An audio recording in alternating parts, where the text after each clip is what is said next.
بسم الله الرحمن الرحيم رب اشرح لي صدري ويسر لي أمري واحلل عقدة من لساني يفقهوا قولي. الحمد لله وحده والصلاة والسلام على من لا نبي بعده وعلى آله وأصحابه الذين أوفوا عهده. أما بعد فأعوذ بالله من الشيطان الرجيم. بسم الله الرحمن الرحيم. ولسوف يعطيك ربك فترضى. صدق الله العظيم وصدق رسوله النبي الكريم الأمين. إن الله وملائكته يصلون على النبي يا أيها الذين آمنوا صلوا عليه وسلموا تسليما. الصلاة والسلام عليك يا سيدي يا رسول الله وعلى آلك وأصحابك يا حبيب الله. مولاي صل وسلم دائما أبدا على حبيبك خير الخلق كلهم منزه عن شريك في محاسنه وجوهر الحسن فيه غير منقاسم. يا أكرم الخلق مالي من ألوذ به سواك عند حلول الحادث العممي. رب صل وسلم دائما أبدا على حبيبك خير الخلق كلهم. اللہ تبارک و تعالی جل جلالہ وعم نوالہ واتم برہانہ وعظم شانہ کی حمد و ثنا اور حضور سرور کائنات مفخر موجودات زینت بزم کائنات دستگیر جہاں غم گسار زماں سید سرورہ حامی بے قسم قائد المرسلین خاتم النبیین احمد مجتبیٰ جناب محمد مصطفیٰ صلی اللہ علیہ وآلہ واصحابہ وبارک وسلم کے دربار گوہربار میں ہدیہ درود السلام عرض کرنے کے بعد وارثان منبر و محراب ارباب فکر و دانش نہایت ہی معزز و محتشم حضرات خواتین سامعین و ناظرین، رب ذوالجلال کی فضل و توفیق سے ادارہ صراط مستقیم پاکستان کے زیر اہتمام ہم سب کو 15ویں سالانہ فہم دین کورس میں شرکت کی سعادت حاصل ہو رہی ہے۔ آج ہماری گفتگو کا موضوع ہے کن کی کنجی۔ میری دعا ہے رب ذوالجلال ہم سب کو قرآن و سنت کا فہم عطا فرمائے اور قرآن و سنت کے ابلاغ و تبلیغ اور اس پر عمل کی توفیق عطا فرمائے۔ آج کا موضوع شان رسالت اور عظمت نبوت کے لحاظ سے رسول اللہ صلی اللہ علیہ وسلم کی ذات گرامی کا جو مرتبہ اللہ کے دربار میں ہے اور آپ کی مقدس زبان سے نکلے ہوئے الفاظ کی جو ویلیو ہے اللہ کے نزدیک، اس سے متعلق گفتگو ہوگی۔ عام لوگ بولتے ہیں، ان کی زبان کے کلمات کی تاثیر اور ہوتی ہے، اور رسول اللہ صلی اللہ علیہ وسلم جس وقت کسی چیز کے بارے میں حکم دے دیتے ہیں کسی کو یا اللہ سے کسی چیز کے بارے میں درخواست کرتے ہیں اور التجا کرتے ہیں، تو آپ کی نسبت سے آپ کے جملوں کا مقام جو ہے وہ اور لوگوں سے اتنا مختلف ہے کہ جیسے درمیان میں زمین و آسمان کا فرق موجود ہو۔ خالق کائنات جل جلالہ نے قرآن مجید قرآن رشید میں یہ ارشاد فرمایا وَلَسَوْفَ يُعْطِيكَ رَبُّكَ فَتَرْضَىٰ۔ اللہ تمہیں اتنا عطا کرے گا کہ اے محبوب آپ راضی ہو جائیں گے۔ تو یہاں پر خالق کائنات جل جلالہ نے رسول اللہ صلی اللہ علیہ وسلم کی رضا کا جو مرتبہ ہے اور آپ کو خوش کرنا اللہ کو جتنا پسند ہے اس کا اظہار آیت قرآن میں فرما دیا لہذا عام بندے خواہ وہ راضی رہیں یا ناراض رہیں ان کی اور حیثیت ہے، لیکن رسول اللہ صلی اللہ علیہ وسلم وہ ذات ہے کہ خالق کائنات جن کی رضا خود پسند کرتا ہے، جن کو راضی کرنا چاہتا ہے اور راضی رکھنا چاہتا ہے۔ اس واسطے آپ کی زبان سے جب کسی کے حق میں الفاظ نکلتے ہیں تو ان الفاظ کو اللہ کے دربار میں مقام قبولیت اور شرف اجابت میسر آتا ہے۔ اس بنیاد پر جو اتنی اہم حقیقت اور حیثیت ہمارے محبوب علیہ السلام کی زبان کو حاصل ہے، فاضل بریلوی رحمۃ اللہ علیہ نے اس کا خلاصہ بیان کرتے ہوئے فرما دیا، وہ زبان جس کو سب کن کی کنجی کہیں، اس کی نافذ حکومت میں لاکھوں سلام۔ یہ موضوع کوئی چند آیات یا چند احادیث تک محدود نہیں، بلکہ سینکڑوں ہزاروں احادیث اس کی وضاحت کے لیے موجود ہے۔ آج کے موضوع میں صرف اختصار سے چند حوالہ جات جو ہے اس سلسلہ میں عرض کروں گا کہ رب ذوالجلال نے ہمارے محبوب علیہ السلام کو شان یکتائی عطا فرمائی ہے، اور ان انفرادی امور میں سے یہ بھی ہے کہ آپ کی زبان کے الفاظ کو بے مثال بنایا ہے، اس لحاظ سے بھی کہ عام لوگوں کے الفاظ کی وہ ویلیو اللہ کے دربار میں نہیں ہے جو ویلیو رب ذوالجلال نے ہمارے محبوب علیہ السلام کے الفاظ کو عطا فرمائی ہے۔ صحیح مسلم شریف میں یہ حدیث شریف موجود ہے کہ جب حج کی فرضیت کا حکم آیا تو ہمارے محبوب علیہ السلام نے فرمایا، یا ایھا الناس کتب علیکم الحج فحجوا، لوگوں تم پر حج فرض کر دیا گیا ہے لہذا حج کرو۔ تو حضرت اقرع بن حابس رضی اللہ تعالیٰ عنہ نے نبی علیہ السلام سے متعدد بار پوچھا، کیا حج زندگی میں ایک سال فرض ہے یا ہر سال فرض ہے؟ تو تیسری بار ہمارے محبوب علیہ السلام نے یہ فرمایا، لو قلت نعم لوجبت ولم استطعتم، اگر میں نے ہاں کہا تو ہر سال ہی فرض ہو جائے گا مگر تم سے کرنا مشکل ہو۔ تو محور اور معیار کس کو بنایا؟ اپنے بولنے کو، کہ میں مرضی ہے بولوں مرضی ہے نہ بولوں۔ اگر میں بول پڑا اور میں نے کہا ہاں تمہارے سوال کے جواب میں کہ کیا ہر سال فرض ہے، میں نے کہا ہاں ہر سال فرض ہے، تو کیا ہوگا؟ ہر سال ہی فرض ہو جائے گا۔ وَلَا مَسْتَطَعْتُمْ، مگر پھر تمہارے لیے مشکل پیدا ہو جائے گی کہ پیسے کے ہوتے ہوئے اور بھی بہت سی چیزیں ہیں کہ جن کا ہونا، وقت کا ہونا، فراغت کا ہونا حج کے کرنے کے لیے جو ضروری ہیں، تو فرمایا میں نہیں چاہتا کہ تمہیں مشکل میں مبتلا کروں، لیکن یہ اعزاز بخشا ہے میرے رب نے کہ میں ہاں کہوں تو ہر سال فرض ہے، اگر خاموش رہوں تو پھر زندگی میں ایک بار فرض ہے۔ تو کتنا بڑا مرتبہ ہے ہمارے آقا صلی اللہ علیہ وسلم کی زبان کا۔ اب دیکھو حقیقت میں یا زندگی میں ایک بار ہے یا ہر بار ہے، لیکن آپ کی زبان کے سپرد کر دیا گیا کہ آپ مرضی سے چاہو تو ہر بار کر لو، چاہو تو ایک بار کر لو۔ تو یہ وہ نظام ہے۔ اب دنیا میں کون سی ایسی طاقت ہے کہ جو اللہ کی طرف سے اتنے بڑے اختیار کی حامل ہو؟ کوئی اختیار، بڑے سے بڑا اختیار بھی 5 نمازوں کو 6 نہیں بنا سکتا، یا 4 رکعتوں کو 5 قرار نہیں دے سکتا۔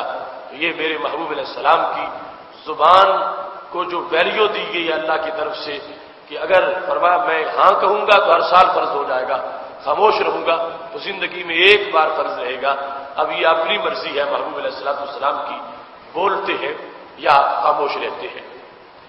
ایسے ہی سید عالم نور مجسم شفیع معظم صلی اللہ علیہ وسلم جس وقت کسی چیز کے بارے میں زبان سے نہ بھی اظہار کریں، صرف دل سے خیال کریں، دل سے رغبت کریں، تو ہماری عظیم ماں حضرت ام المومنین سید عائشہ صدیقہ رضی اللہ تعالی عنہا کا یہ عقیدہ بخاری شریف میں موجود ہے، فرمانے لگی ان ربک یسارع فی ہواک، تمہارا رب تمہارے دل کے خیال کو پورا کرنے میں بہت جلدی فرماتا ہے، یعنی جس کو زبان پر بھی نہیں لائے، ابھی دل میں سوچا ہے کہ یہ کام ایسا ہونا چاہیے، فرمایا ان ربک یسارع، سرعت ہے، جلدی ہے، یعنی ایک ہے پورا کرنا۔ یہ بھی بہت بڑا اللہ کا کرم ہے کہ کسی کا خیال ہو اور اللہ اس کو پورا کر دے۔ ایک ام المومنین کہتی ہیں رب ذوالجلال پورا ہی نہیں فرماتا، بہت جلد اس کو پورا فرما دیتا ہے۔ تمہارے خیال کو پورا کرنے میں رب ذوالجلال بہت جلدی فرماتا ہے۔ سید عالم نور مجسم شفیع معظم صلی اللہ علیہ وسلم کا یہ مقام و مرتبہ، اس کا ہر پہلو بڑا عظیم ہے اور ہر پہلو اس کا بڑا منفرد ہے، بالخصوص اس مقام پر کہ جب رسول اللہ صلی اللہ علیہ وسلم نے ایک صحابی سے یہ فرمایا تھا کہ تم مجھے بکری کی اگلی ٹانگ کا گوشت پیش کرو، یعنی دیگچے میں بکری کا گوشت بھونا ہوا تھا۔ طبرانی نے موجم کبیر میں اس کی روایت کیا ہے، ناولنی الذراع، مجھے بکری کی دستی پیش کرو، تو صحابی نے اگلی ٹانگ نکالی اور پیش کر دی۔ پھر فرمایا ناولنی الذراع، مجھے بکری کی اگلی ٹانگ پیش کرو، تو صحابی جو انہوں نے دوسری بھی نکالی اور پیش کر دی۔ تو ہمارے نبی علیہ السلام نے تیسری بار فرمایا ناولنی الذراع، مجھے بکری کی اگلی ٹانگ پیش کرو۔ تب صحابی کہہ بیٹھے یا رسول اللہ صلی اللہ علیہ وسلم، بکری کی دو ہی ٹانگیں ہوتی ہیں، دو ہی میں نے پیش کر دی ہیں، اب تیسری تو اس میں موجود نہیں ہے۔ تو یہ مقام ہے جب ہمارے محبوب علیہ السلام نے فرمایا لو ناولتنی ما زلت تناولنی، اگر تم میرے مانگنے پر ٹانگ نکالتے جاتے تو نکلتی جاتی۔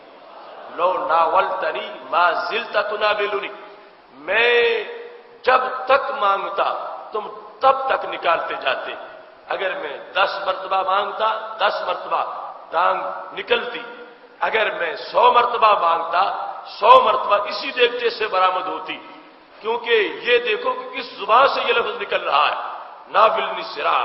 اب دیکھو کتنا اونچا مرتبہ ہے، یہ ہے کن کی کنجی اور یہ ہے تاثیر۔ جب بکری کی 2 ٹانگیں دیگچے میں ڈالی تھی تو عقل تو یہ کہتی ہے کہ تیسری نہیں آئے گی، مگر شریعت اور نبی علیہ السلام کا جو مرتبہ ہے اس نے واضح کر دیا کہ ایجاد ہونا چیز کا، مخلوق ہونا، پیدا ہو جانا، یہ کوئی بعید نہیں ہے کہ جب محبوب علیہ السلام کی زبان سے لفظ نکل جاتے ہیں ان کا اثر ہوتا ہے۔ تو فرما دیا تمہارا کام دیگچا ڈال کے ٹانگ نکالنا تھا، یہ میرے رب کی قدرت ہے، میں جتنی مرتبہ زبان سے بولتا میری زبان کے لفظ بولنے سے ہی ایک اور ٹانگ پیدا ہو جاتی، بھونی بھی جاتی اور تم اس کو نکال سکتے، ادھر سے پھر میں کہتا پھر ایک اور ٹانگ پیدا ہو جاتی، پھر یعنی تاثیر ایسی جیسے کن کی تاثیر ہے، انما امرہ اذا اراد شیئا ان یقول له کن فیکون۔ اللہ کا امر یہ ہے کہ جب وہ کسی چیز کا ارادہ فرماتا ہے وہ کن کہتا ہے، تو کن بھی صرف سمجھانے جتنا وقت ہے، کن کہنے کتنی بھی دیر نہیں لگتی، وہ چیز مار سے وجود میں آ جاتی ہے۔ تو اس قدرت کے نائب ہیں اور خلیفہ اعظم ہیں ہمارے محبوب علیہ السلام، اپنے صحابی کو بتا دیا تمہارا کام انکار کرنا نہیں۔ اور یہ ایسا مقام ہے جہاں سے یہ بھی پتا چلتا ہے کہ رسول اللہ صلی اللہ علیہ وسلم جس وقت ایسی گفتگو فرماتے ہیں اس وقت بندے کو سمجھ جانا چاہیے کہ وہ یہ نہ سمجھے کہ اب عقل یہ کہہ رہی ہے، بلکہ اس کو عشق کی طرف بڑھنا چاہیے۔ اب یہ عقل نے کہا تھا نا کہ 2 ٹانگیں ہوتی ہیں تو کہہ دو 2 ہی ٹانگیں ہوتی ہیں، عشق کا یہ فیصلہ تھا کہ سرکار فرمائے تو پھر جتنی چاہے اتنی ٹانگیں بن جاتی ہیں، اتنی پیدا ہوتی ہیں۔ تو ایسے موقع پر اگر کسی شخص کو یہ خیال آ جائے، صحابی کو نہیں آیا لیکن آج ایسی احادیث کو کوئی سن کر اس سے ملتی جلتی احادیث تو کوئی بندے کہتے یہ تو ہمیں بھی پتا ہے کہ یہ کام ایسے ہے، تو نبی علیہ السلام کی اس حدیث کا مطلب کیا بنتا ہے؟ مثال کے طور پر آج کا کوئی بندہ یہ وبیلا شروع کر دے کہ ہمارے محبوب علیہ السلام کو معاذ اللہ یہ پتہ نہیں کہ ٹانگیں کتنی ہوتی ہیں بکری کی، کہ 2 ہوتی ہیں اور آپ تیسری بھی مانگ رہے ہیں، تو یہ اس کے ایمان کا جنازہ نکل جائے گا کہ نبی علیہ السلام کو یہ پتہ ہے یقیناً، مگر آپ کے لفظ بولنے کی حکمت کچھ اور ہے۔ آپ یہ بتانا چاہتے ہیں کہ رب ذوالجلال نے میری زبان کو مقام کتنا عطا فرمایا ہے، وہ اور زبانیں ہیں کہ جن کی الفاظ فضا میں تحلیل ہو جاتے ہیں اور ان کی کوئی قدر و قیمت نہیں ہوتی، ورنہ ہمارے لفظوں پر نظام قدرت متحرک ہو جاتا ہے۔ وہ بکری کا گوشت کوئی مدت اور مہینوں کے بعد جو بڑھتا ہے اور جو بنتا ہے، فرمایا یہ محبوب علیہ السلام کی زبان کا کمال ہے، یہ فرماتے ہیں فوراً سب کچھ تیار بھی ہوتا ہے، روسٹ بھی ہوتا ہے اور چمچا ڈالنے تک سب کچھ مکمل تیار ہو چکا ہوتا ہے۔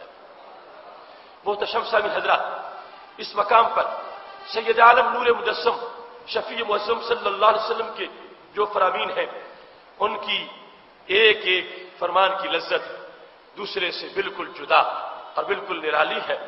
کنز الاموال میں یہ حدیث بھی موجود ہے کہ جب امام مظلوم اور خلیفہ ثالث حضرت عثمان غنی رضی اللہ تعالی عنہ اپنے گھر میں محصور تھے اور باغیوں نے محاصرہ کیا ہوا تھا، تو آخری دن جو تھا ان کی زندگی کا، اس دن صبح جس وقت ان کے پاس ایک صحابی ملنے گئے تو انہوں نے ان سے یہ کہا کہ دیکھو میرے گھر کے روشن دان کی طرف، یہ روشن دان آج اس سے میں نے عجیب نظارہ رات کو دیکھا ہے، اس روشن دان کو دیکھو، فإن رسول اللہ صلی اللہ علیہ وسلم اشرف منہا اللیلہ، آج کی رات اس روشن دان سے نبی علیہ الصلوۃ والسلام نے مجھے جھانک کے دیکھا ہے، یعنی آگے جھک کے میری طرف میرے گھر میں دیکھا ہے۔ محبوب علیہ السلام کا وصال ہو چکا ہے، خلیفہ ثالث مسند خلافت پر ہے اور آخری یوم ہے ان کی زندگی کا۔ اتنا زمانہ نبی علیہ السلام کی خلافت کو گزر چکا ہے، وصال کو گزر چکا ہے، اتنے سال، اور حضرت صدیق اکبر کی خلافت، حضرت فاروق اعظم کی خلافت، حضرت عثمان غنی رضی اللہ تعالیٰ عنہ کی خلافت، یہ تینوں خلافتوں کا عہد گزر کیا ہے، آخری دن ہے حضرت عثمان غنی رضی اللہ تعالیٰ عنہ کی خلافت کا۔ تو کہتے ہیں دیکھو اس کی طرف کیا نظر آتا ہے، اس سے کہنے لگے اس رات، آج رات میں نے اسی جگہ سے دیکھا کہ رسول اللہ صلی اللہ علیہ وسلم میری طرف نظر کرم فرما رہے تھے، اور دیکھ کے مجھے کہا یا عثمان حاصروکا، اے عثمان آپ کو ان لوگوں نے معصور کر دیا، آپ کے پانی کو بند کر دیا؟ تو میں نے کہا نعم، ہاں میرا پانی بند ہو چکا ہے۔ فَأَدْلَا لِي مِنْهَا تَلْوَا، کہتے ہیں نبی علیہ السلام نے یہاں سے ڈول پانی کا نیچے لٹکایا، میں نے اس پانی کا ڈول کو پکڑا، فَشَرِبْتُ مِنْهُ، میں نے پیا۔ کہتے ہیں یہاں تک آجِدُ بَرْدَهُ عَلَى كَبِدِي، میرے کلیجے میں اب بھی ٹھنڈک محسوس ہو رہی ہے، رات کو پانی پیا تھا، اب بھی وہ ٹھنڈک مجھے اپنے اندر محسوس ہو رہی ہے۔ موضوع سے متعلق اگلی بات ہے بطور خاص، کہتے ہیں میرے محبوب علیہ الصلوۃ والسلام نے جب مجھے پانی پلا دیا تو اس کے بعد فرمایا عثمان تمہیں محصور ہوئے کئی دن ہو گئے ہیں، آج میں تیرا فیصلہ کرنے آ گیا ہوں، میں تمہیں 2 چانس دیتا ہوں، مرضی ہے تمہاری، جو چاہو ان میں سے اپنے لیے پسند کر لو۔ کیا ہے؟ فرمانے لگے ان شئتا دعوت اللہ فینصرک الذی علیہم، فرمایا اگر چاہتے ہو تو رب ذوالجلال سے میں دعا کرتا ہوں باقی اپنی موت مر جائیں گے، ایک بھی مدینہ شریف میں نہیں ٹھہرے گا، سب بھاگ کے نکل جائیں گے مدینہ شریف سے، اور جو تمہیں انہوں نے تنگ کیا ہے یہ تمہیں نجات مل جائے گی، اگر چاہتے ہو تو میں دعا کرتا ہوں، اور اگر چاہتے ہو تو پھر افطرت عندنا، آج جو روزہ رکھ لیا ہے وہ روزہ، آج کا روزہ ہمارے ہاں افطار کرنا، ان 2 باتوں میں سے جو چاہو تمہیں پسند ہے کر لو۔ اب دیکھو یہ تو طے شدہ بات تھی اللہ کے ہاں کہ ان کے مرنے کا وقت کیا ہے، لیکن جو قضائے معلق ہے اس کے اندر جو کن کی کنجی کی تاثیر ہے، ہمارے محبوب علیہ الصلوۃ والسلام کو اتنا ناز ہے اپنی دعا پر کہ یہ نہیں ہوگا کہ اگر خلیفہ ثالث یہ کہیں گے اے محبوب میں تو زندہ رہنا چاہتا ہوں، باغی مر جائیں بھاگ جائیں، اور ادھر سے رب نہ مانے کہ نہیں نہیں یہ تو وقت ان کا آ گیا ہے، اتنا اطمینان ہے محبوب علیہ السلام کو اپنے جملوں پر، فرمانے لگے مرضی ہے تو میں دعا کرتا ہوں، دعا سے مراد کیا ہے کہ یقینی دعا جو قبول ہو جائے وہ کرتا ہوں، باغی بھاگ جائیں گے، اور اگر نہیں رہنا چاہتے ویسے ہی دنیا میں تنگ آ چکے ہو تو پھر آج کا روزہ میرے ہاں افطار کرنا۔ 2 باتیں نبی علیہ الصلوۃ والسلام نے حضرت عثمان غنی رضی اللہ تعالیٰ عنہ کے سامنے رکھ دیں، تو پوچھنے والے نے پوچھا ماذا اخترتا، عثمان پھر آپ کو 2 رستے بتائے گئے تھے، آپ نے کس چیز کو پسند کیا، کیا زندگی مانگی ہے مزید یا پھر شہادت کا ارادہ کر لیا ہے، آپ نے کس چیز کو پسند کیا؟ چونکہ مرضی آپ کی ہے، آپ پر چھوڑ دیا گیا، آپ کو جو چاہیے نبی علیہ السلام کی زبان وہ عطا کرنے والی ہے، اس زبان کی تاثیر ہے کہ فیصلہ جو تم چاہو گے تمہارے حق میں ہو جائے گا۔ تو حضرت عثمان غنی رضی اللہ تعالیٰ عنہ کہنے لگے اخترت الفطر عنده، میں نے یہ پسند کیا ہے کہ محبوب روزہ آپ کے ہاں آ کے افطار کروں گا، یہ صبح کے وقت حضرت عبداللہ رضی اللہ تعالیٰ عنہ سے گفتگو ہو گئی حضرت عثمان غنی رضی اللہ تعالیٰ عنہ کی. حضرت عبداللہ کہنے لگے مجھے پتا چل گیا پھر امیر المومنین کی زندگی کا آج آخری دن ہے, یہ یوم شہادت ہے. اور ویسے ہی ہوا. تو یہ سید عالم نور مجسم شفیع معظم صلی اللہ علیہ وسلم کے جملوں کی تاثیر ہے. اس انداز کا اثر ہر جملے میں موجود ہے. جس جہت سے دیکھتے ہو انسان کا دل یہ گواہی دیتا ہے کہ واقعی رب ذوالجلال نے اپنے محبوب علیہ الصلوۃ والسلام کو کن کی کنجی کی وہ حیثیت عطا فرمائی ہے جس بارے میں جو کلام فرماتے ہیں رب ذوالجلال کے دربار میں ویلیو بڑی ہے. ہر جملے کی رب ذوالجلال اس کی قدر کرتا ہے اور خالق کائنات ہر بات کو پورا فرما دیتا ہے. بخاری شریف میں موجود ہے اور صحیح مسلم میں کہ نبی علیہ الصلوۃ والسلام کو قریش مکہ نے بڑا ستایا تھا.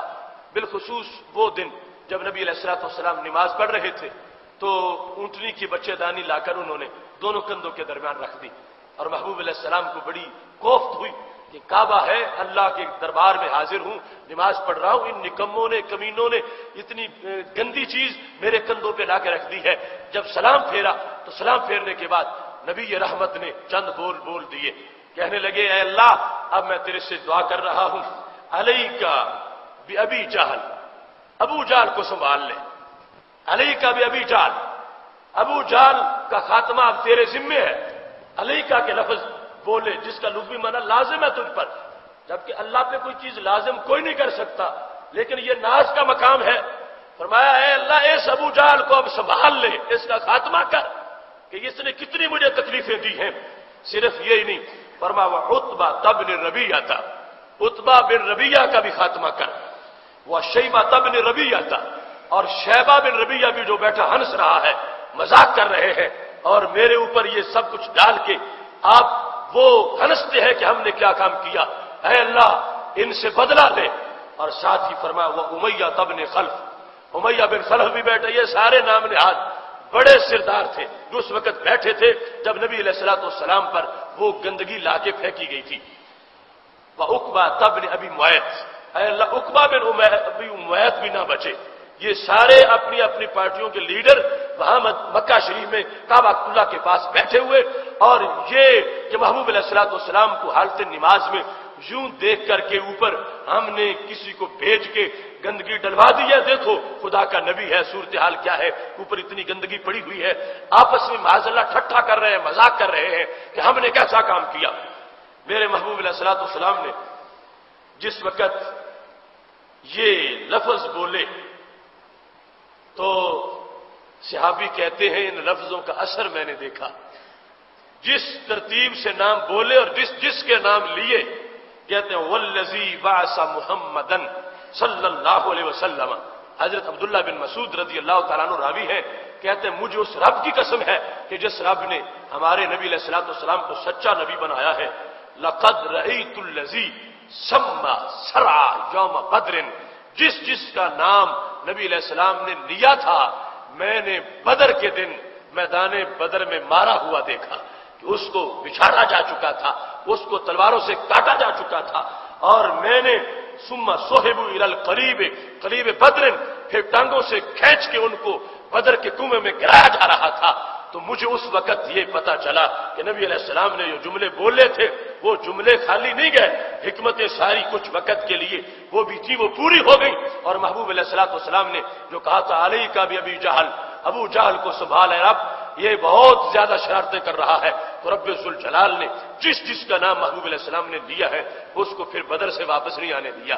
اور خالق کائنات جل جلالہ نے اس بات کو ثابت کیا, وہ زبان جس کو سب کن کی کنجی کہیں اس کی نافذ حکومت پہ لاکھوں سلام. ایسے بخاری شریف میں رسول اللہ صلی اللہ علیہ وسلم کے صحابہ کا یہ عقیدہ موجود ہے, اور ایسی نعت شریف کہ نبی علیہ السلام خود سن رہے تھے, صحابہ سنا رہے تھے. حضرت عبداللہ بن رواحہ نے نعت پڑھی, حضرت ابو ہریرہ راوی ہیں, نبی علیہ السلام کی صدارت ہے, اور محبوب علیہ الصلوۃ والسلام کے صحابہ کہتے ہیں وفینا رسول اللہ یتلو کتابہ اذا انشق معروف من الفجر ساطع, ہمارے اندر وہ اللہ کے رسول صلی اللہ علیہ وسلم موجود ہیں کہ جب صبح پو پھوٹتی ہے, طلوع صبح صادق کا وقت ہوتا ہے, ہمارے محبوب اللہ کا قرآن پڑھ رہے ہوتے ہیں. یہ پہلا شعر. دوسرا اران الہدا, بعد العما فقلوبنا بہ موقنات ان ما قال واقع. فرمایا ہمارے پیغمبر علیہ السلام کی شان یہ ہے کہ انہوں نے ہم نابینوں کو بینا بنایا ہے. ہمیں کچھ نظر نہیں آتا تھا، مطلب یہ حق نظر نہیں آتا تھا، اگرچہ آنکھیں تھی، دنیا کے رستے نظر آتے تھے، مگر ہم اپنے آپ کو عہد جاہلیت کے زمانے میں اندھا سمجھتے ہیں. ہم اندھے تھے، ہماری آنکھیں نہیں تھیں. یہ وہ محبوب ہے جنہوں نے ہمیں آنکھیں عطا فرمائی ہیں. اقبال کہتے ہیں اے کہ پرتو تیرے ہاتھ کا مہتاب کا نور، چاند بھی چاند بنا پاک اشارہ تیرا. چشم ہستی صفت دیدائے عامہ ہوتی، دیدائے کن میں گر نور نہ ہوتا تیرا. یا رسول اللہ صلی اللہ علیہ وسلم، کن کی آنکھ روشن تب ہوئی ہے جب تمہارے نور کا کن نے سرما لگایا ہے. تو چشم ہستی صفت دیدائے عامہ ہوتی، پوری کائنات اندھوں جیسے ہوتی، دیدائے کن میں گر نور نہ ہوتا تیرا. اگر تمہارے نور کی جلوہ گری نہ ہوتی تو پھر کن کی آنکھ میں بھی سرما کوئی نہ لگاتا. تو صحابہ کہتے ہیں ہم چلتے پھرتے موبائل مردے تھے، ہمیں کچھ نظر نہیں آتا تھا، کچھ سنائی نہیں دیتا تھا. یہ صورتحال تھی. یہ محبوب آئے ہیں، جس سہانی گھڑی چمکا طیبہ کا چاند، اس دل افروز ساتھ پہ لاکھوں سلام. اس واسطے ہر وقت اس لمحے کو یاد کیا جاتا ہے کہ لوگ جن کو نور ملا ہے وہ کہتے ہیں ہم نابینا تھے، یہ محبوب آ کے انہوں نے ہماری آنکھیں کھول دی.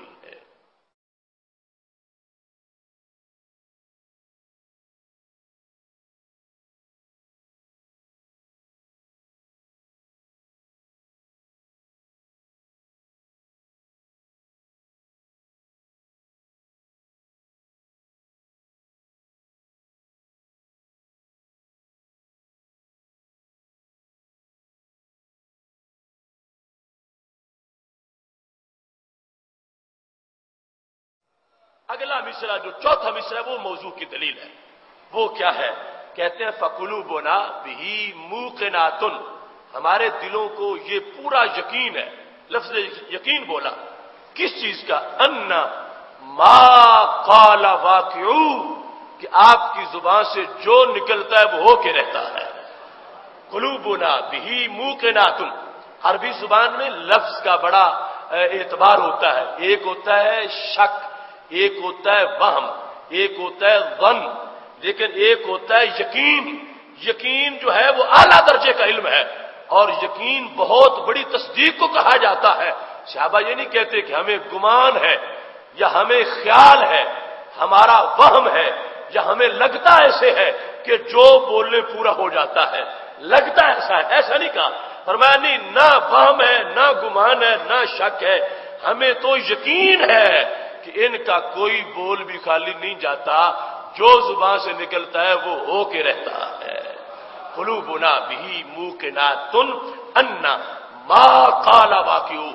واقع کا لفظ تو آپ جانتے ہو کہ یہ چیز واقع ہو گئی، ثابت ہو گئی. تو کہنے لگے ما قال، ما عموم کے لیے ہے کہ جو بھی کہیں، جب کہیں، صبح کو، رات کو، دن کو، شام کو، جو کہیں، کسی اپنے کے بارے میں یا پرائے کے بارے میں، وہ رغبت کی بات ہو یا رہبت کی بات ہو، فرمایا جو کہہ دے کسی کو مٹانے کے لیے یا کسی کو سنوارنے کے لیے.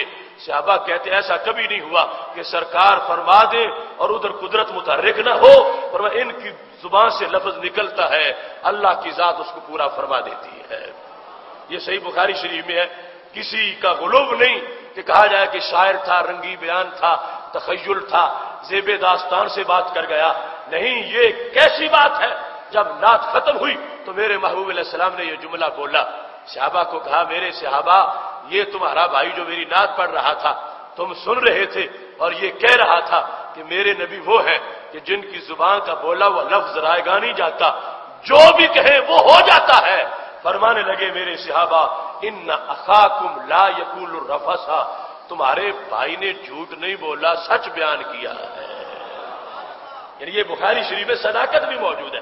نبی علیہ السلام کا صدارتی خطبہ کہ آپ کی صدارت میں یہ کہا جا رہا تھا، تو آپ نے فرمایا یہ کوئی نہ سمجھے کہ کہنے والا کہہ گیا پتہ نہیں سچ ہے یا جھوٹ ہے. فرمایا میں صدارت میں اس لیے بیٹھا ہوں کہ اگر جھوٹ ہوگا تو بتاؤں گا جھوٹ ہے. فرمایا اس نے جھوٹ نہیں بولا، میری نعت سچی پڑی ہے کہ تمہارے نبی میں وہ ذات ہوں میرے صحابہ کہ جو زبان سے نکلتا ہے اللہ اس کو پورا فرما دیتا ہے۔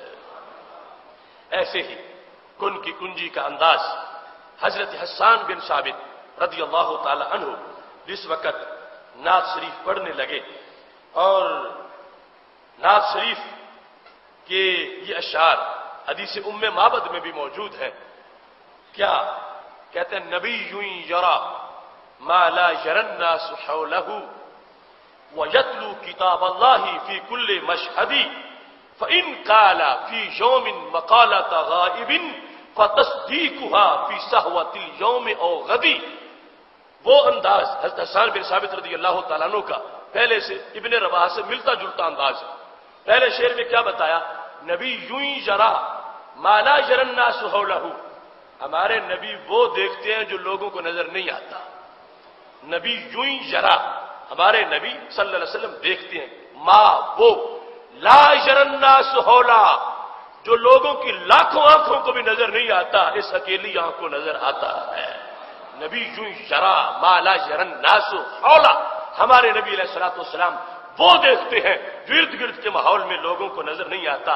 وَيَتْلُو کتاب اللہ فی کل مشہد، فرمایا ان کا مقام یہ ہے، کوئی محفل ہو ہی نہیں سکتا کہ وہ تلاوت قرآن سے خالی رہ جائے، جہاں بیٹھتے ہیں قرآن ضرور پڑھتے ہیں۔ یتلو کتاب اللہ فی کل مشہد، مشہد کہتے ہیں محفل کو، جہاں کچھ لوگ بیٹھے ہیں، مجمع لگا ہوا ہے، خواہ 5 ہیں 5000 ہیں، وہ مشہد ہے۔ فرمایا ہمارے محبوب علیہ الصلوۃ والسلام جس محفل میں ہوں قرآن سے پیار اتنا فرماتے ہیں کہ کچھ نہ کچھ حصہ ضرور پڑھ دیتے ہیں، اس کی تبلیغ کر دیتے ہیں، اس کا پیغام لوگوں کو دیتے ہیں۔ اور یہ سبق بھی ہے ہمارا کہ ہم یہ نعت کا حصہ اس کو بھی تو سمجھے کہ محبوب علیہ الصلوۃ والسلام یہ نعت اپنی سن رہے ہیں، اور یہ نعت حضرت حسان سنا رہے ہیں کہ ہمارے نبی وہ نبی ہیں کہ جو ارد گرد کی ہر چیز کو دیکھتے ہیں، اور اتنا قرآن پڑھتے ہیں، اتنا سناتے ہیں، اتنا قرآن کی تقریر کرتے ہیں، اتنی قرآن کی تبلیغ کرتے ہیں کہ جہاں 2 بندے ہوں ان کو بھی قرآن سناتے ہیں، جہاں 10 ہوں ان سے بھی قرآن کی بات کرتے ہیں۔ یعنی اس قدر ذوق اور درد ہے قرآن مجید کو پہنچانے کا۔ اور پھر اگلا شعر فرمایا فَإِنْ قَالَ فِي يَوْمٍ مَقَالَةَ غَائِبِ، اگر آج، یوم کا معنی ہے آج، غائب مقالہ کا معنی ہے بات، اگر آج کوئی غیب کی خبر دے دے کہ ایسا ہوگا، یہ ہو جائے گا، کسی کو کہے تو مطمئن رہ تیرا کام ہو گیا، فَإِنْ قَالَ فِي يَوْمٍ مَقَالَةَ غَائِبِ، اگر آج کے دن کوئی غیب کی خبر دے دے اس لمحے کے بعد اب ہو جائے گا تیرا کام، تو وہ کب ہوتا ہے، کتنی دیر میں ہوتا ہے، کتنے مہینے لگتے ہیں، کتنے سال لگتے ہیں؟ حضرت حسان بن ثابت کہنے لگے نہ کوئی مہینہ لگتا ہے، نہ کوئی سال لگتا ہے، فَتَصْدِيقُهَا فِي صَحْوَةِ الْيَوْمِ أَوْ غَدٍ، فرمایا یا تو وہ کام آج ہی ہو جاتا ہے یا کل صبح ہو جاتا ہے۔ فَتَصْدِيقُهَا فِي صَحْوَةِ الْيَوْمِ أَوْ غَدٍ، آج ہی کہا تو آج پورا۔ یعنی یہ کچھ امور ایسے ہیں اور کچھ میں وہ انداز ہے کہ زبان بول کے چپ ہوتی ہے، مراد پوری ہو جاتی ہے۔ اور صحابہ کرام علیہم رضوان جو عمومی انداز ہے ہمارے محبوب علیہ الصلوۃ والسلام کی زبان کا، اس زبان کو کتنا سلام پیش کرتے ہیں۔ یہ عقیدے نعت میں اور یہ بیان نعت کے اور یہ تبلیغیں صحابہ کی ہیں۔ اللہ کا فضل ہے، کتنے لوگ ہیں جنہوں نے یہ بات سنی پہلی مرتبہ ہوگی، مگر خدا کی قسم ان کا دل اس سے پہلے بھی یہ ایمان ضرور رکھتا ہوگا، دل میں یہ کیفیت ضرور ہوگی کہ ہمارے محبوب علیہ السلام بول دے تو کام ضرور ہوتا ہے، فرما دے تو بات پوری ہوتی ہے، آج کہہ دے ہو جائے گا تو کل ہو جاتا ہے۔ اور اللہ تعالیٰ نے ان کو یہ شان دی ہے کہ ان کو یہ ساری چیزیں نظر آتی ہیں۔ اس بنیاد پر اہل سنت ہونا کتنی بڑی عظمت ہے کہ وہ جو سفر طے کر کے بڑی دور کے بعد جا کے کسی نے پڑھنا تھا، بزرگوں کے کوششوں کی وجہ سے اور اسلاف کی ان مشقتوں کی وجہ سے جو انہوں نے اٹھائی ہے، ہمیں اپنی ماؤں کے دودھ میں ایسا عقیدہ ملا ہے کہ جو جا کے بخاری میں بعد میں پڑھنا تھا، مسلم شریف میں بعد میں پڑھنا تھا، جو جا کے ہزاروں حدیث کو کھنگالنے کے بعد جن چیزوں کا پتہ چلنا تھا، رب ذوالجلال نے سنی ماحول کی برکت میں ہمیں ہماری ماؤں کے دودھ میں وہ عقیدے عطا فرما دی ہے۔ محتشم سامعین حضرات، ایسے ہی سید عالم نور مجسم شفیع معظم صلی اللہ علیہ وسلم کی اس زبان کی جو تحصیل اور رکن کی کنجی کا انداز ہے، اس کا منظر بدر میں بھی یوں نظر آیا۔ اس وقت فوجیں آمنے سامنے آ گئیں اور جنگ ہونے لگی۔ ابھی فوجیں تیار ہیں اس انداز میں کہ پہنچ گئے ہیں دونوں گروپ وہاں پہ اور اگلے دن جنگ ہونی ہے، تو میرے محبوب علیہ الصلوۃ والسلام نے اپنے چند صحابہ کو ساتھ لیا اور اس کے بعد زمین پہ نشان لگانے شروع کر دیے۔ چونکہ ادھر 313 ہے اور ادھر بہت زیادہ ہے، محبوب علیہ الصلوۃ والسلام صحابہ کو حوصلہ دینا چاہتے ہیں، اور یہ بہت بڑا اعجاز بھی تھا۔ زمین پہ نشان لگاتے ہیں اور کہتے کیا ہے؟ اس مقام پر حضرت انس بن مالک رضی اللہ تعالی عنہ حدیث بیان کرتے ہیں، کہتے ہیں ان رسول اللہ صلی اللہ علیہ وسلم کان یرینا مسارع اہل بدر بالامس۔ نبی علیہ الصلوۃ والسلام نے کافروں کے مرنے کی جگہیں جنگ سے ایک دن پہلے ہمیں بیان فرما دی تھی۔ بالامس، ایک دن پہلے، ابھی جنگ کل ہونی تھی، نبی علیہ الصلوۃ والسلام نے ایک دن پہلے بتا دیا۔ کیسے؟ نشان لگایا زمین پہ، فرمایا ھذا مسرع فلان۔ مسرع کہتے ہیں جو جہاں گر کے مر جاتا ہے اس کے بچھاڑے جانے کا مقام، مسرع۔ ھذا مسرع فلان، صحابہ یہاں ابو جہل کی جان نکلے گی۔ ھذا مسرع فلان، یہاں عتبہ مرے گا۔ ھذا مسرع فلان، یہاں شیبہ مرے گا۔ ھذا مسرع فلان، یہاں عقبہ مرے گا۔ سید عالم نور مجسم شفیع معظم صلی اللہ علیہ وسلم نشان لگا رہے ہیں، اور حدیث کمزور نہیں، صحیح مسلم میں سیاستہ میں موجود ہے، بار بار نبی علیہ السلام نے نشان لگائے، ایک دن پہلے معین کر دیا، یہ بھی بتایا کہ وہ فلاں فلاں مرے گا، اور یہ بھی بتایا اس جگہ پہ مرے گا، اس جگہ مرے گا۔ یہ مقام ہے محبوب علیہ الصلوۃ والسلام کا، ما تدری نفس ماذا تکسب غدا وما تدری نفس بأی ارض تموت۔ کوئی نہیں جانتا کہ وہ کل کیا کرے گا، اور کسی کو نہیں پتا کہ وہ کس جگہ پہ مرے گا، وہ کوئی اور ہے جن کو پتہ نہیں ہوتا۔ یہ اللہ کے محبوب ہیں، صحابہ گواہ ہیں کہ ہمارے سامنے ایک دن پہلے ہمیں خبر دی کہ ان کا فلاں بھی نہیں بچ کے جائے گا، فلاں بھی نہیں بچ کے جائے گا، اور صحابہ حوصلہ رکھو، یہ جگہ ہے، ان سے آگے پیچھے نہیں مر سکتے، اسی جگہ پہ مرنے والے ہیں۔ وہ زبان جس کو سب کن کی کنجی کہیں، اس کی نافذ حکومت پہ لاکھوں سلام۔ صحابہ نے جب یہ بات سنی ہے تو کچے عقیدے والے نہیں تھے، معاذ اللہ پراپیگنڈے شروع کر دیتے کہ جنگ کرنے تو نکل آئے تھے، مگر پیغمبر نے تو آگے عقیدے ہی خراب کرنے شروع کر دیے، معاذ اللہ، کہ اللہ کہتا ہے کسی کو پتہ ہی نہیں چلتا کسی نے کہاں مرنا ہے، اور یہ جگہ معین کر رہے ہیں۔ صحابہ کو شک نہیں ہوا، یقین پہلے سے بھی بڑھ گیا ہے کہ اللہ نے کیسے عظیم نبی کی امت میں ہمیں شامل فرمایا ہے۔ اب جس وقت صحابہ کے نزدیک یہ 100% حتمی بات ہے کہ فلاں فلاں سردار ضرور مریں گے، کیونکہ نبی علیہ السلام نے فرما دیا، سرکار نے جو فرما دیا ہے کہ اس جگہ مریں گے۔ اب صحابہ کے حوصلے اتنے بلند ہو گئے، فرمایا جب ابو جہل بھی مرے گا، عتبہ بھی مرے گا، شیبہ بھی مرے گا، باقی کے کچومر بھی ہم نکال دیں گے۔ یعنی یہ حوصلہ تھا صحابہ کرام علیہ رضوان کا۔ اب جس وقت جنگ شروع ہو گئی تو صحابہ کا یقین ضرور تھا، مگر بعد والوں کو بھی بتانا تھا کہ ہوا پھر کیا، لہذا اس طرف بطور خاص کچھ صحابہ نے توجہ رکھی کہ مریں گے تو یہ بھی دیکھنا ہے کہ کیا اس جگہ پہ مرتے ہیں یا انچ آگے پیچھے مرتے ہیں۔ جہاں نبی علیہ السلام نے نشان لگایا تھا ابو جہل کا، ابو جہل اس کو کراس کر کے آگے نکل جاتا ہے یا پیچھے مرتا ہے یا عین اسی جگہ پہ مرتا ہے۔ صحابہ کرام علیہ رضوان کہتے ہیں ہم نے یہ بھی دیکھا، اور بالخصوص اس شخص نے دیکھا کہ جن کو اشدہم فی امر اللہ عمر، وہ حضرت عمر جو تھوڑا سا بھی کوئی معاملہ نرم نہیں ہونے دیتے، وہ عمر اس بات پر گواہ بن گئے۔ راوی حضرت انس بن مالک ہیں کہ نبی علیہ السلام نے یہ فرمایا، اور آگے عمر گواہی دینے پر ہے۔ حضرت عمر رضی اللہ تعالیٰ عنہ نے کہا، اور کہا قسم اٹھا کے، فقال عمر فوالذی بعثہ بالحق، مجھے اس رب کی قسم کہ جس رب نے ہمارے نبی علیہ السلام کو سچا نبی بنایا ہے۔ یہ قسم اٹھا کے عمر کیا کہتے ہیں؟ کہنے لگے ما اخطأ الحدود التي حدها رسول اللہ صلی اللہ علیہ وسلم، اور خدا کی قسم ہے ایک انچ بھی آگے پیچھے نہیں مرے، جہاں جگہ کا نشان لگایا تھا وہاں ہی سارے مر گئے۔ یہ ہے اثر محبوب علیہ الصلوۃ والسلام کی زبان کا کہ مارا بھی ہے ان کافروں کو رب نے، ان سے مروایا ہے، اور پھر انہی جگہوں پہ جہاں سرکار نے کہا ہے۔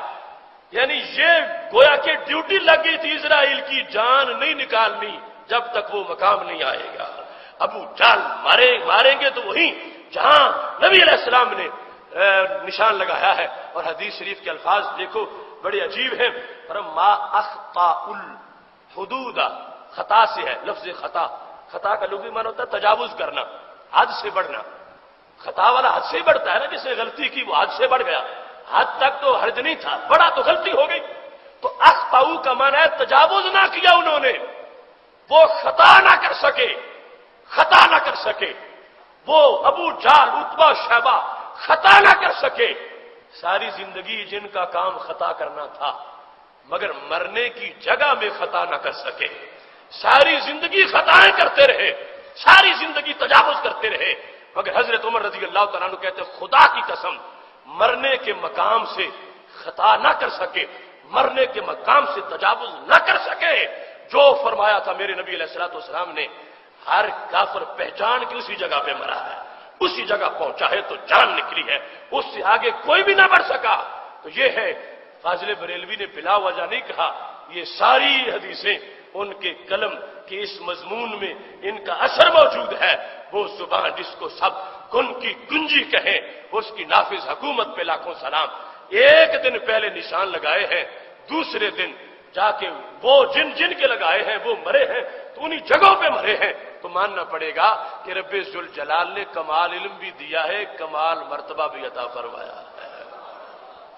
محترم سامعین حضرات، یہاں پر سید عالم نور مجسم شفیع معظم صلی اللہ علیہ وسلم کے جو مقدس الفاظ ہیں اور ان کے اندر جو حسن ہے، جو جمال ہے، اور ہر بات پوری ہوتی ہوئی نظر آتی ہے اور ہر بات کا لحاظ رکھا جاتا ہے، اس کی قدر کی جاتی ہے۔ اس سلسلہ میں طبرانی کی موجم کبیر میں، دیگر بہت سے ماخذ میں، بالخصوص ابو نعیم کی حلیہ میں یہ بات موجود ہے۔ حضرت عثمان بن بشیر رضی اللہ تعالی عنہ نبی علیہ الصلوۃ والسلام کے ایک صحابی ہیں، عثمان بن ابی العاص سے عثمان بن بشیر روایت کرتے ہیں۔ وہ کہتے ہیں کہ عثمان بن ابی العاص نے نبی علیہ السلام کے پاس جا کر اپنی شکایت کی، کیا یا رسول اللہ صلی اللہ علیہ وسلم، قرآن پڑھتا ہوں مگر بھول جاتا، قرآن پڑھتا ہوں بھول جاتا، تو آپ میرا کچھ بندوبست کرو۔ جس وقت حضرت عثمان بن ابی العاص نے، جن سے راوی ہے عثمان بن بشیر، انہوں نے یہ شکایت جا کر پیش کی، کہتے شکوت الی رسول اللہ صلی اللہ علیہ وسلم نسیان القرآن، میں نے قرآن کے نسیان کی شکایت کی کہ قرآن یاد نہیں رہتا۔ تو کیا ہوا؟ میرے محبوب علیہ الصلوۃ والسلام نے علاج عجیب کیا، فضارب صدری بیدہ، میرے سینے پہ ہاتھ مارا، اس طرح ہاتھ مار کے فرمایا یا شیطان اخرج من صدر عثمان، اے شیطان نکل اس کے سینے سے باہر، تیرے سینے میں شیطان چھپا ہوا جو تجھے قرآن یاد نہیں کرنے دیتا، کرتے ہو تو بھول جاتا ہے۔ اب شیطان تو بندے کے خون میں شامل ہو جاتا ہے، دوسری حدیث شریف میں موجود ہے۔ اب میرے محبوب علیہ الصلوۃ والسلام نے جس وقت فرمایا یا شیطان اخرج من صدر عثمان، یعنی بات کا روپ بھی ہے نا، ان کی باتوں کی لذت پہ لاکھوں درود، ان کے خطبے کی ہیبت پہ لاکھوں سلام، لذیذ بھی بات ہوتی تھی، ہیبت بھی۔ وہ ابو جہل کو جب کہا تھا اخرج نکل باہر، اس کا قرض ادا کر، باہر آیا تھا تو رنگ پھک ہو چکا تھا۔ اب شیطان کو کہا کیوں اس کے سینے میں داخل ہو چکا ہے، اخرج یا شیطان من صدر عثمان، اس کے سینے سے نکل کے دفع ہو جا۔ حضرت عثمان کہتے ہیں فما نسیت منہ شیئا بعد، اس کے بعد مجھے قرآن کی کوئی آیت نہیں بھول سکی۔ سید عالم نور مجسم شفیع معظم صلی اللہ علیہ وسلم کا انداز، حضرت ابو ہریرہ کا حافظے کی گٹھڑیاں باندھنا وہ تو تم سن چکے ہو، وہ یہ حضرت عثمان جو ہے انہوں نے نسیان کا جس وقت عثمان بن ابی العاص نے اپنی طرف سے شکایت کی تو محبوب علیہ الصلوۃ والسلام کے الفاظ کی پاور دیکھو کہ کس انداز میں نافذ ہوتی ہے بات، کس انداز میں نافذ ہوتی ہے۔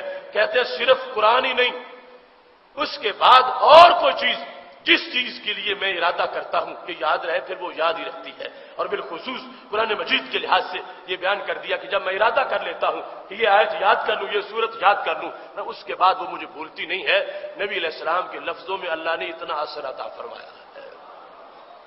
محترم سامعین حضرات، پاک محبوب علیہ الصلوۃ والسلام کا یہ انداز جہاں بانی، جو رب ذوالجلال نے تاثیر عطا کی ہے آپ کے ایک ایک لفظ کو، یہ حدیث صحیح کا ایک بہت بڑا ذخیرہ اس گواہی کے ساتھ معمور ہے۔ بالخصوص ایک دن جب رسول اللہ صلی اللہ علیہ وسلم تشریف فرما تھے اور شکایات موصول ہوئیں، شکایات تھیں معاشرے کی کہ فلاں جگہ چوری ہو گئی ہے، فلاں علاقے میں یہ ہو گیا ہے، چونکہ ابھی قریب قریب اسلام اور دور دور کچھ پیغام پہنچا ہے اور ہر طرح کے لوگ زمانے میں موجود تھے۔ جب شکایات کے انبار لگ گئے محبوب علیہ الصلوۃ والسلام کے پاس کہ فلاں جگہ یہ ہو گیا ہے، فلاں جگہ یہ ہو گیا ہے، تو میرے محبوب علیہ الصلوۃ والسلام نے اپنے صحابی کو جواب دیا، نام ہے عدی بن حاتم۔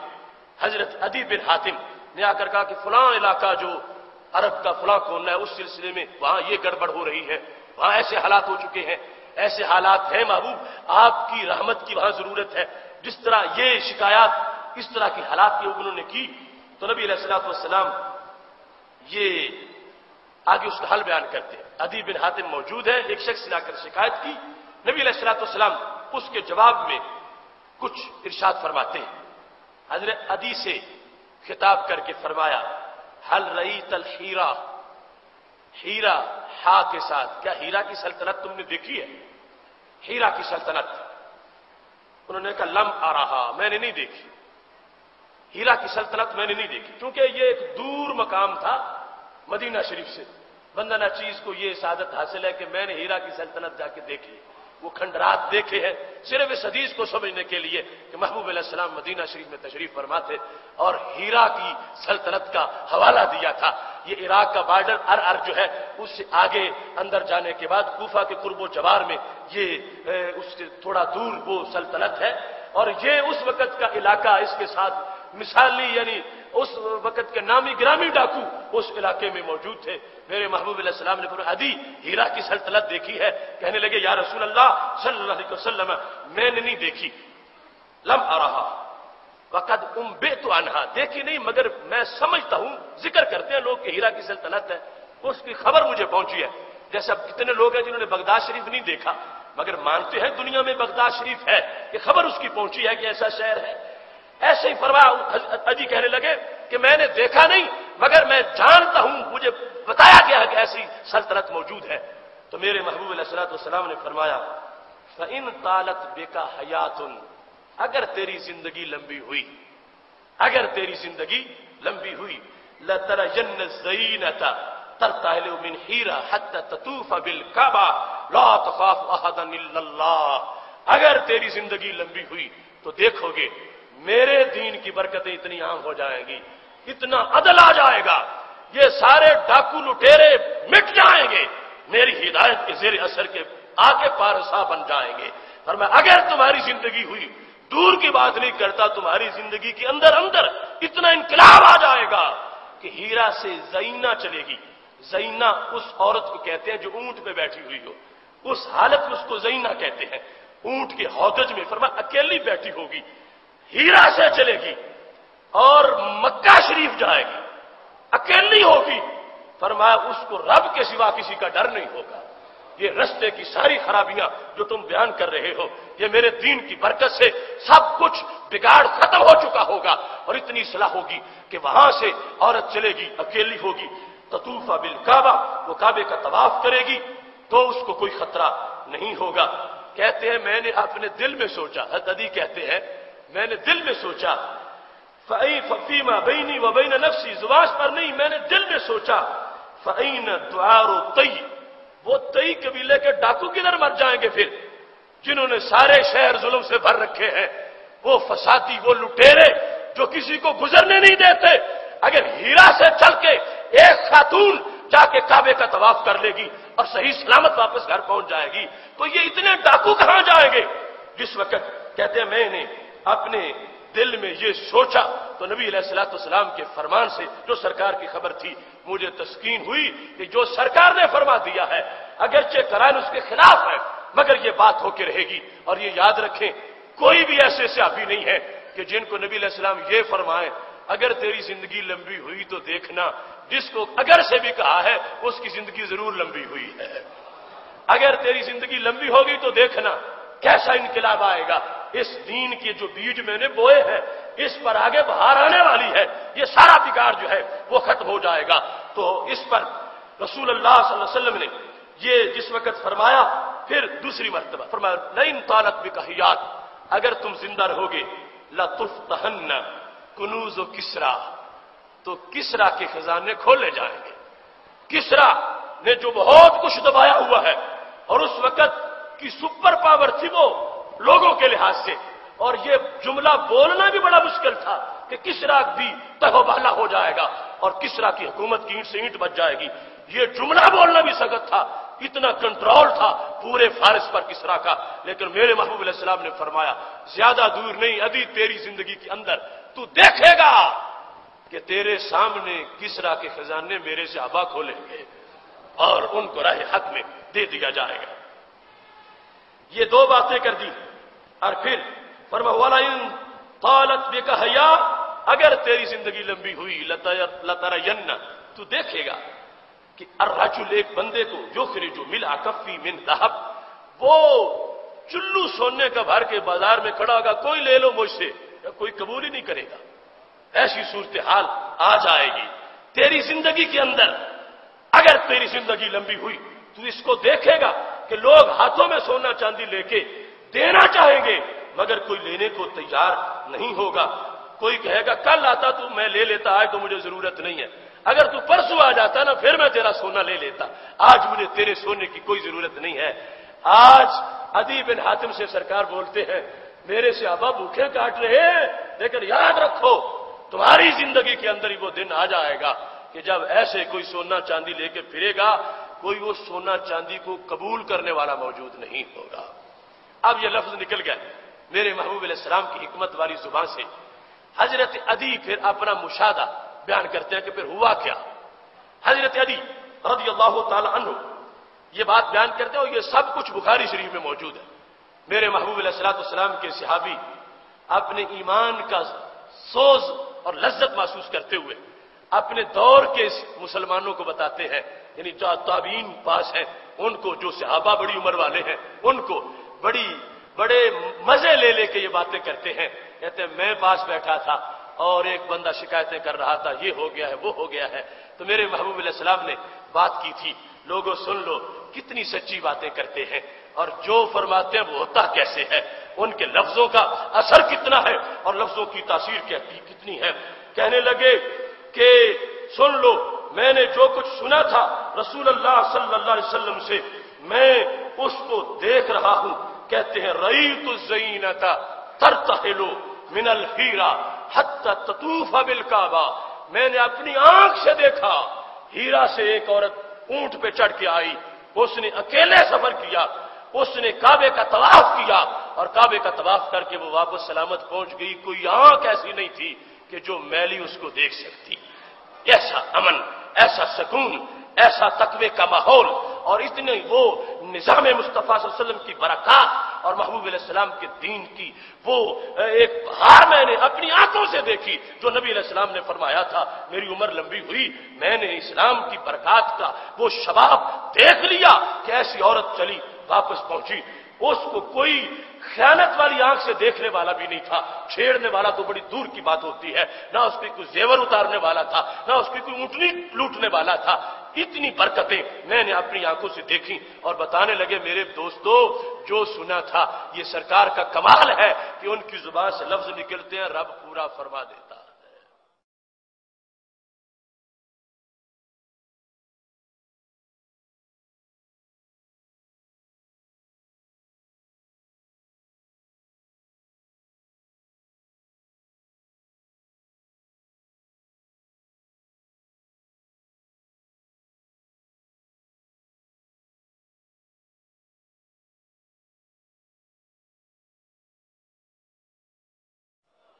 پھر کہنے لگے دوسرا فرمایا تھا کہ تمہارے سامنے کسریٰ کے خزانے کھلے۔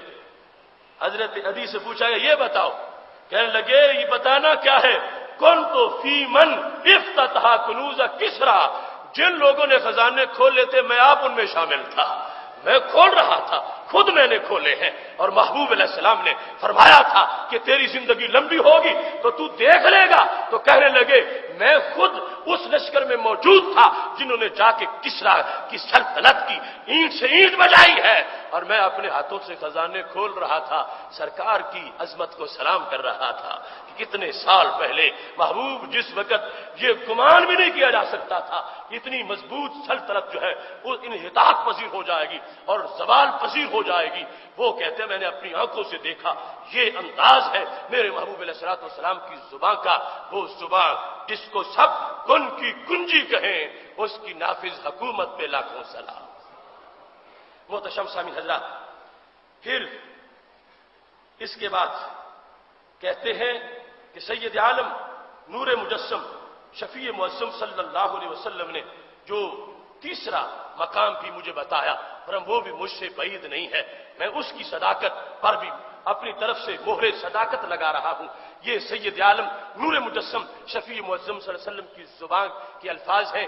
ہم نے فہم دین کورس میں سیرت کے یہ موضوعات بالقصد عام موضوعات سے زیادہ رکھے، شروع سے لے کر مختلف وہ شجاعت رسول صلی اللہ علیہ وسلم، نبی علیہ السلام کی شجاعت، یا یہ شان رسالت ہے ذرا ہوش سے بول، اور ناموس رسالت کے نگہبان بلبلے، اس طرح تاکہ جس جہت کو بھی بیان کریں تو بندوں کو پتا چلے کہ ہر جہت ہی جب بے مثال ہے تو کس منہ سے کوئی ان کی مثال بنتا ہے۔ ان کی زبان کے جملوں کے برابر کسی کا جملہ نہیں، ان کی بات جیسی کسی کی بات نہیں، ان کی شجاعت جیسی کسی کی شجاعت نہیں، ان کے جمال جیسا کسی کا جمال نہیں، ان کے دل کے خیال جیسا کسی کا خیال نہیں، تو پھر کس لحاظ سے کوئی ان کی مثل بنتا ہے؟ یہ سارے موضوعات اس یقین کی مزید روشنی کے لیے جو ہمیں بچپن سے میسر ہے کہ ہمارے محبوب علیہ السلام کی مثل کائنات میں کوئی نہیں۔ اگر ہزار احادیث کو کھنگالا تو بار بار یہی نشان نظر آئے، اللہ کی سرتبہ قدم شان ہے یہ، انسان ہی انسان، وہ انسان ہے یہ، قرآن تو ایمان بتاتا ہے انہیں، ایمان یہ کہتا ہے میری جان ہے یہ۔ اس موضوع پر سینکڑوں احادیث ہیں، لیکن آج کا موضوع کیونکہ سینکڑوں اگر 4 گھنٹے بھی بیان کریں گے تو وہ بیان نہیں ہوں گی، اور ساتھ انٹرنیٹ کے سوالوں کا وعدہ بھی کیا تھا، اور آج یہ سوالوں کے جواب کی آخری نشست ہے، اس میں انٹرنیٹ کے سوالات کے جوابات ابھی دیے جائیں گے۔ یہ سوال ہے کہ کینیڈا سے جاوید صاحب نے پوچھا ہے کہ ہم کینیڈا میں رہتے ہیں، کیا یہاں بینک سے قرض لے کر مکان خریدا جا سکتا ہے؟ کیا مسلمان کافر کو سود دے سکتے ہیں؟ کچھ علماء اس طرح کی اجازت دے رہے ہیں، تو آپ اس سلسلہ میں رہنمائی فرمائیں۔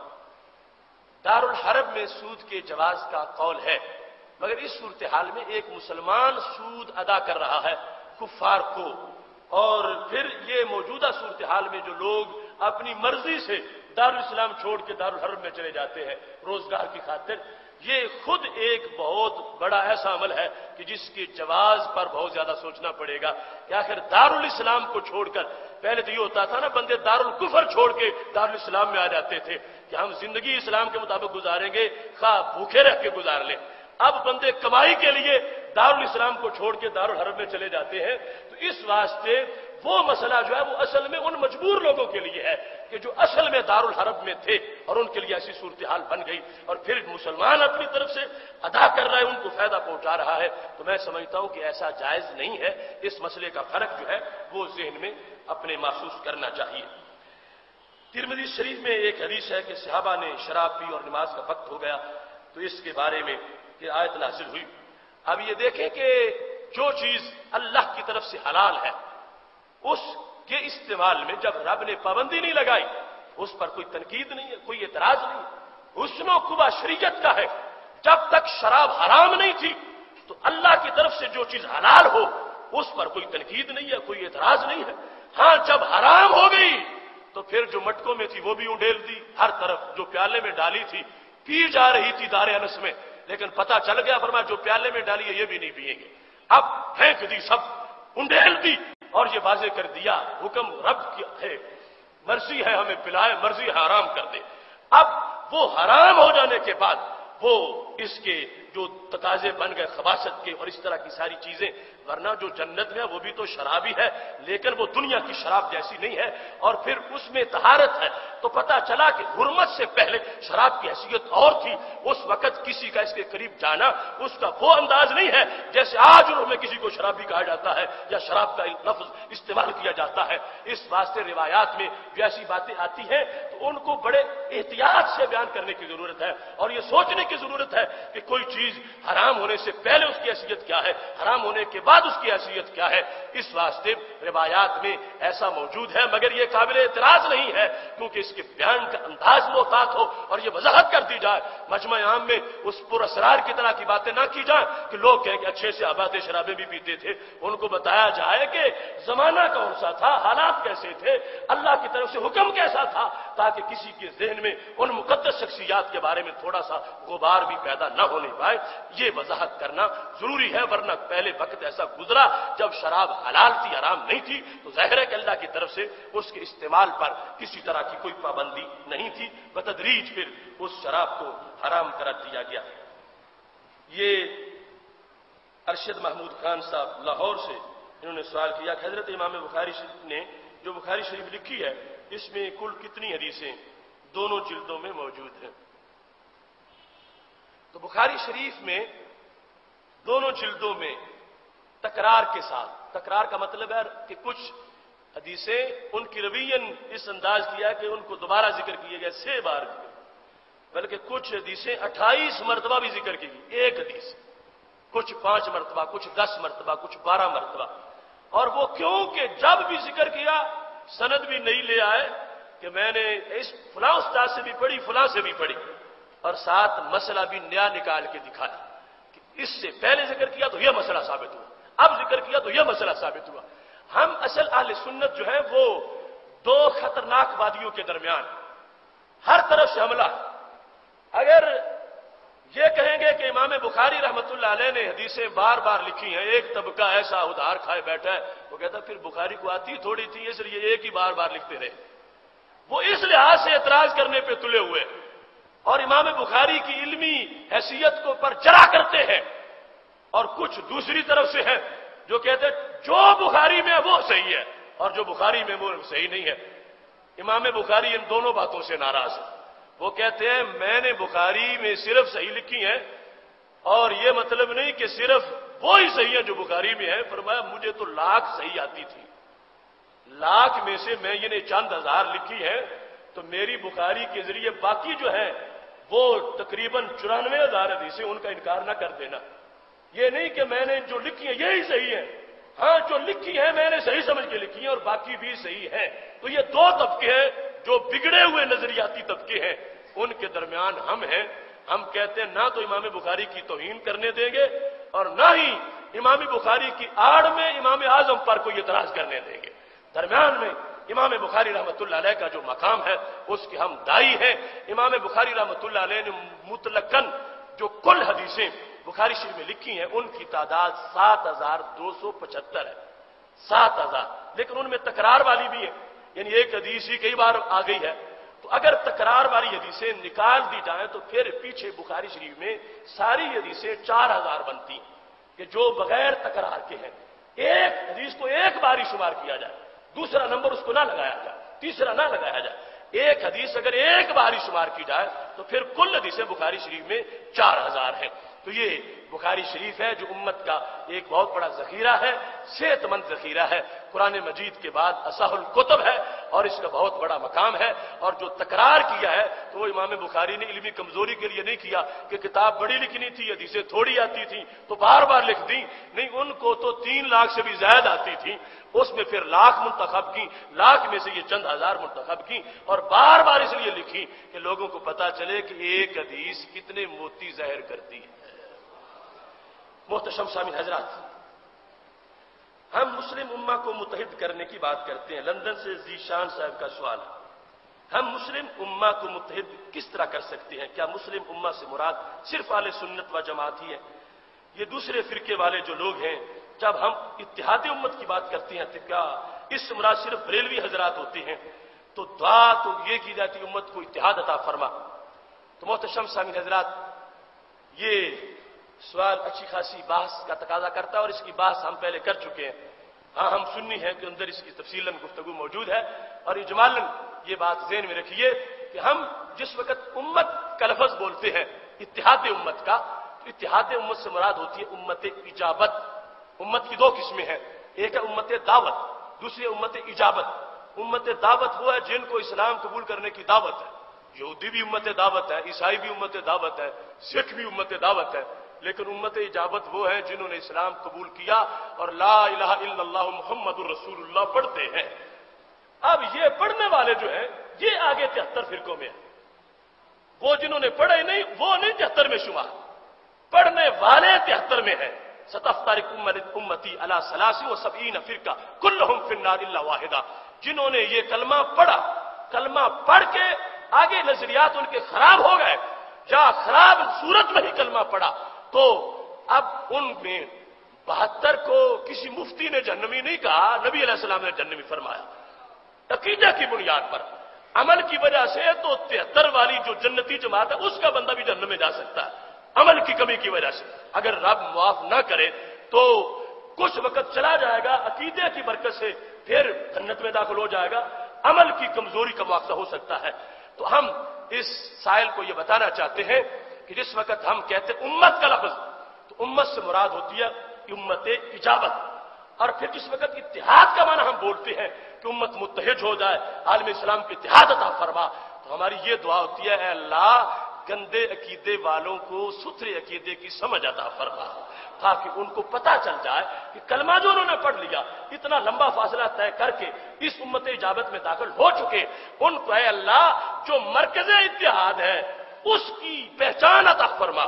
مرکز اتحاد ہے میرے نبی علیہ السلام کی ذات گرامی، جہاں پر آ کے سب نے متفق ہونا ہے، سارے اختلافات بھلا دینے ہیں، آپس میں اتحاد کرنا ہے. تو اس واسطے ہم بے دھڑک دعا مانگتے ہیں، روزانہ مانگتے ہیں کہ اے اللہ امت مسلمہ کو اتحاد عطا فرما. تو ہم ان فرق کے لیے یہ دعا کر رہے ہوتے ہیں کہ اے اللہ جہاں جہاں ان میں نظریاتی طور پر کمی ہے، عقیدے کی کمزوری ہے، جو گمراہی ہے، جو کفریات ہے، اے اللہ ان کو توبہ کر کے اپنی اصلاح کرنے کی توفیق عطا فرما، تاکہ مسلم امت کی یونٹی اور مسلم امت کی جو پاور ہے وہ ظاہر ہو جائے.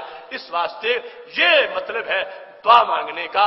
ہم یہ نہیں سمجھ رہے ہوتے کہ ایک شخص جو اسلام سے باغی عقیدہ رکھتا ہے اور ہم یہ کہیں کہ وہ ہم اس سے اتحاد چاہتے ہیں، وہ ہم سے اتحاد چاہتا ہے، یہ مطلب نہیں ہوتا. اتحاد امت کا معنی یہ ہے کہ امت اجابت کے وہ دھڑے جن کو نبی علیہ السلام جہنمی قرار دے چکے ہیں، اے اللہ ان کو ہدایت عطا فرما تاکہ نبی علیہ السلام کے غلاموں میں آ جائیں اور سرکار کے غلاموں کے شانہ بشانہ جنت میں داخل ہو جائیں. محتشم سامعین حضرات، اس کے بعد کینیڈا سے جاوید صاحب کا سوال ہے. ایک شخص نے اپنی بیوی کو 3 طلاقیں ایک ساتھ دے دیں.